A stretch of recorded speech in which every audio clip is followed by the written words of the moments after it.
Slovenski vojaki smo v Afganistanu na misiji. Misija pomeni delovanje v okolju, ki je nevarno. Božični večer bo potekal v upanju, da bo na tem območju čim prej mir.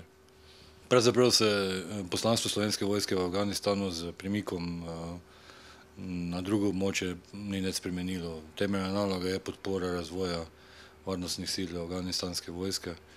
Mi mentoriramo 2 njihova bataljona. Poskušamo zagotoviti čim hitrejši razvoj in vzpostavitev njihovih zmogljivosti s ciljem, da čim prej prevzamejo polno odgovornost za zagotavljanje ustreznih ali primernih varnostnih razmer na območju cele države. Pa opažate napredek pri afganistanski vojaki? Moja ocena je, da afganistanski vojaki so povsem dobri ali pa zelo dobri, ampak je pa stopnja povprečnega razvoja vojske in države na neki stopnji, ki na nek način še ne zagotavlja primernih ali pa ustreznih varnostnih razmer za ljudi, ki si tako kot mi želijo mirno okolje, v katerem pravzaprav lahko človek preživi sebe, svojo družino. To nažalost v Afganistanu še ni zagotovljeno. Drži, to je moj prvi obisk v Afganistanu. Moram reči, da sem z obiskom zelo zadovoljen, posebej zato, ker smo obiskali praktično vse lokacije, kjer delajo in kjer živijo v teh pol leta naši vojaki. Sicer pa moram reči, da me je stvar kar presenetila.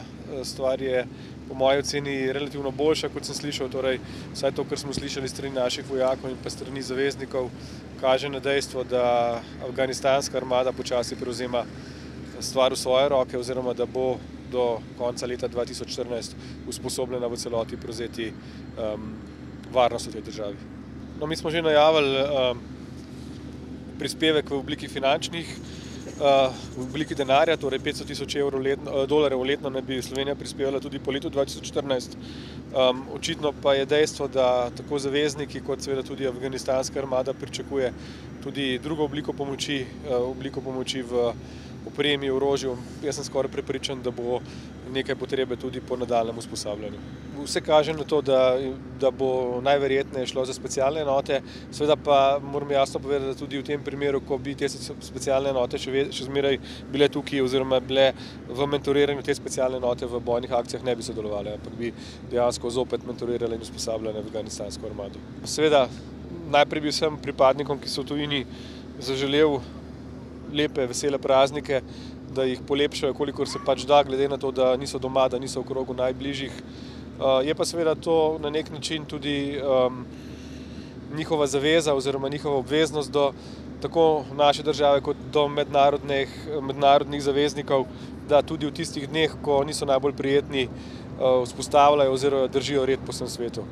Mislim, da so prav naši vojaki eni od tistih najbolj pomembnih ambasadorjev, ki jih Slovenija ima. Moja naloga v bistvu najprej bo zbrati informacije, malo pregledati poročila za nazaj, kaj je Milena delala, tudi sva že v bistvu predale posle, tako da občutek sem že nekje dobila prvi vtis, kaj je ona do zdaj delala, tako da jaz bom v bistvu skušala nadaljevati na tem področju, predvsem je ona tudi skušala delovati na področju pomoči oziroma asistence ženskam in otrokom, se pravi tem ranljivim skupinam, tako da jaz se bom skušala držati tega področja, pa še kaj zraven. Do zdaj smo že imeli vzpostavljeno sodelovanje na področju izobraževanja, medicine, tako da jaz bom skušala tukaj nadaljevati.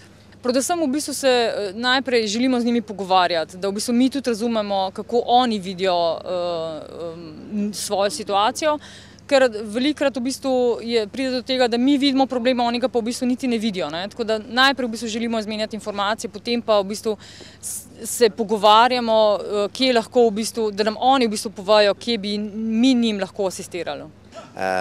Torej ugotovili smo, da je še kako pomembno, da Slovenska vojska sodeluje pri teh misijah, predvsem iz enega oziroma 2 razlogov. Prvi je seveda, da smo imeli srečanje z različnimi generali, tako ameriške vojske, tako italijanske, kot tudi domačimi generali in čisto vsi so potrdili, da odlično sodeluje Slovensko vojsko in da je Slovenska vojska odlično pripravljena in da tukaj odigravajo zelo pomembno vlogo, saj so nekako povezovalci med različnimi vojskami, ki so tukaj prisotne in pa seveda tudi domačini. In to je tisto, kar je mene impresioniralo in to je tisto, kar mi je dalo jasno informacijo, da kot politik bom tudi v prihodnje zagovarjal torej sodelovanje Slovenske vojske v teh misijah. Kar se tiče članom odbora za obrambo, bom seveda priporočil to, da si naj gredo ogledati te misije in šele takrat bodo lahko res kvalitetno in objektivno razpravljali o tem, ali Slovensko vojsko pošiljati na misije ali pa ne.